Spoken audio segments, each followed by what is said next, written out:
Welcome to Revenue RX, the podcast at the intersection of pharmacy and finance. I'm your host, Lubna Mazen. I want to take a minute to share why this podcast exists and why I'm the one behind the mic. I'm a pharmacy executive specializing in pharmacy revenue cycle strategy, procurement, and financial optimization across health systems. I'm a pharmacist by training, and I'm currently completing my MBA with a concentration in finance from Purdue University. My work has focused on building and scaling revenue cycle infrastructure across inpatient, outpatient, and specialty pharmacy.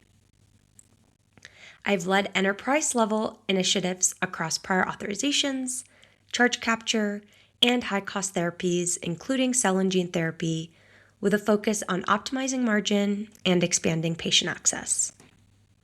I've also partnered with national organizations and health systems to rethink how pharmacy shows up, not as a cost center, but as a strategic driver of financial performance.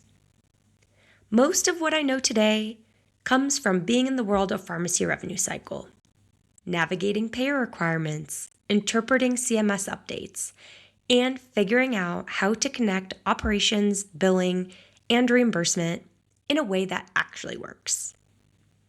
I had to learn a lot of it without a clear roadmap. I found pieces through the Pharmacy Revenue Cycle Management Certificate and picked up insights from continuing education through Vizient and ASHP. Those resources are valuable, but they were not enough on their own. The reality is, I learned a lot of this by figuring it out as I went. Trial and error, asking questions where I could, connecting dots across different parts of the system, and sometimes getting it wrong before getting it right. These experiences shaped how I think about the space. Pharmacy revenue cycle is not intuitive. We were not taught this information in pharmacy school. And sometimes it could feel like you're expected to already know the answer, even though the rules, policies, and reimbursement models are constantly changing. So I created this podcast for a few reasons. To create the resource I wish I had. A place where concepts are broken down simply, where we start with the basics and build into more advanced topics, where people can actually understand how it works. I wanted to create a place that felt accessible. This is not a sales platform. I'm not selling you a course. I'm not pushing a product. I'm here to share what I know. And most importantly, to keep learning alongside you. Yes, I'm still learning. And that is an important part of this journey. This field is evolving constantly. New therapies introduce new operational and financial complexity, and no one has it completely figured out. This podcast is not about having all the answers. It's about asking the right questions. It's about sharing real-world insights. And it's about building a community of people who are trying to understand and navigate the space together. If you're new to pharmacy revenue cycle, this will give you a foundation. If you're experienced, this will give you a different perspective. And if you're somewhere in between, this will hopefully feel like a place where you can connect the dots a little faster than I did. Just because pharmacy revenue cycle is complex, it doesn't have to be inaccessible, and you shouldn't have to figure it out alone. This podcast is for informational and educational purposes only. The content shared reflects my personal views and experiences and does not represent the views of my employer, any affiliated organizations, or any institutions I am associated with.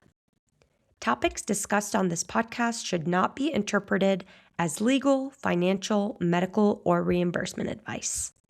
Listeners should consult their own legal counsel, compliance teams, or qualified professionals before making any decisions based off of this content.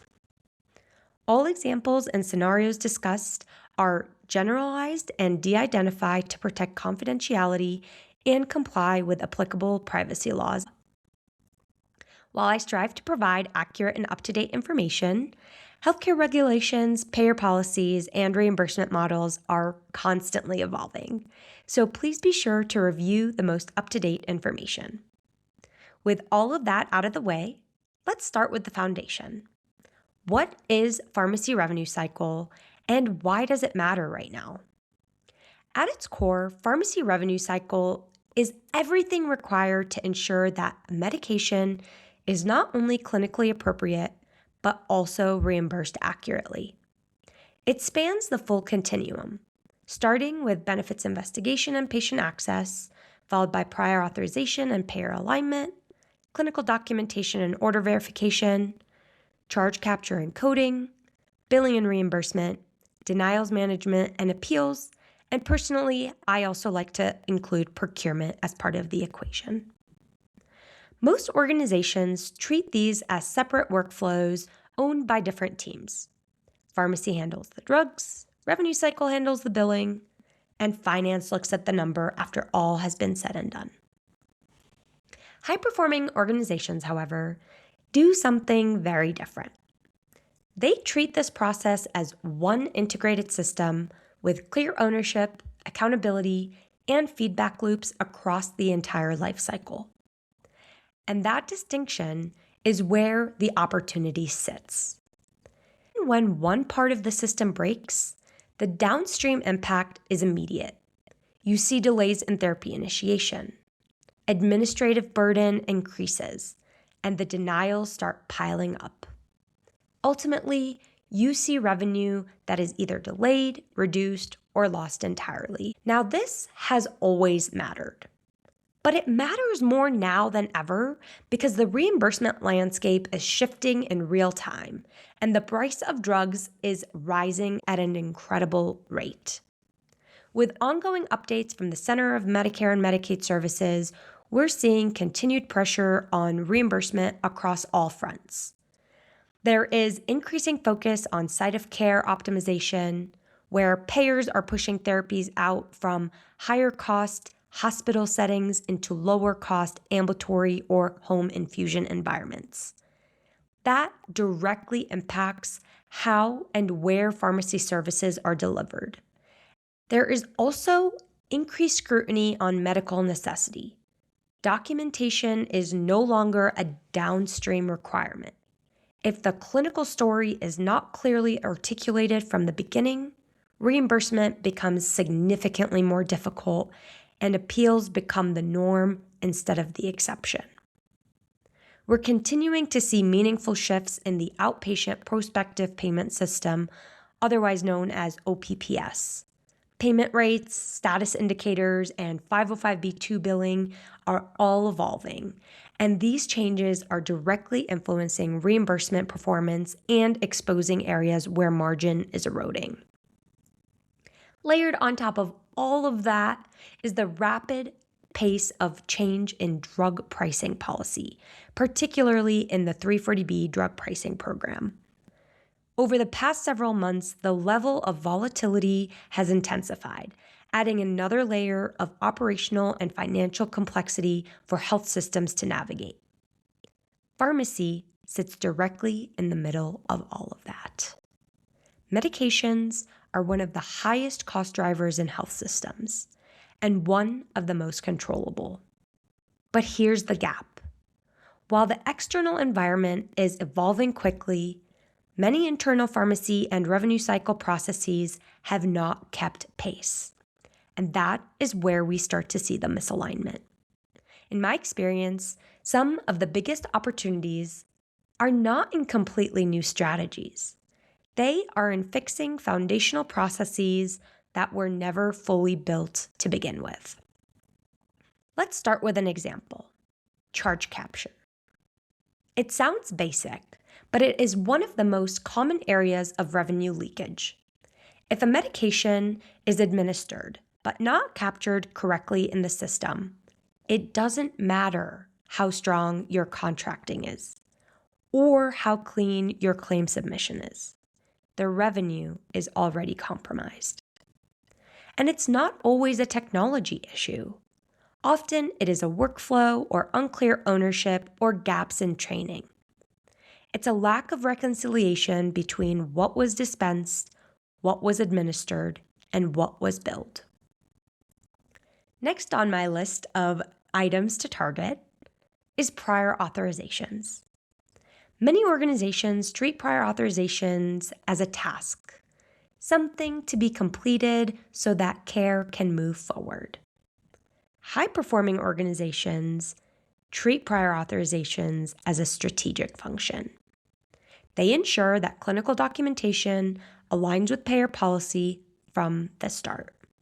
When prior authorizations are done well, it reduces denials and it eliminates them from ever happening. Another important topic that we will target in this podcast will be the alignment between pharmacy, revenue cycle, and finance. In many organizations, these teams operate in silos. Pharmacy is focused on clinical care and operations, revenue cycle is focused on billing and collections, while finance is focused on reporting and margin. But there's no single team that owns the full picture. As a result, no team is fully accountable for optimizing it. When those three teams are aligned is when you start to see shared visibility into performance and clear governance structure. The entire system performs differently. When pharmacy revenue cycle is operating as an integrated system, the impact is clear. Patients start therapy faster because the barriers are addressed proactively. Clinicians spend less time on administrative work because the processes are streamlined and standardized. Denials decrease because documentation, authorization, and billing are aligned from the beginning.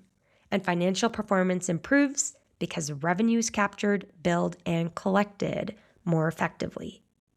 But beyond all of that, something magical happens.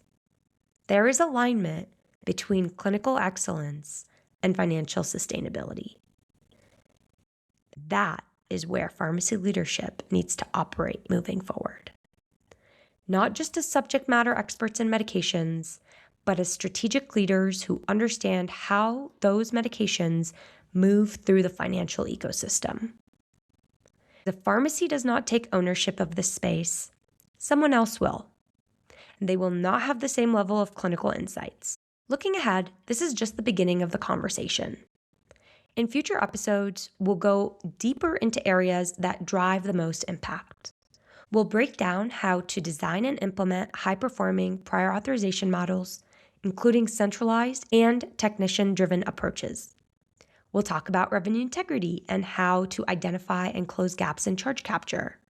We'll explore financial and operational workflows for cell and gene therapy, where the stakes are highest and the margin for error is the smallest.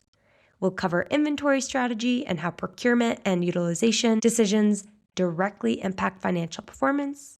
And we'll talk about how to build and structure a pharmacy revenue cycle team that is positioned for the future.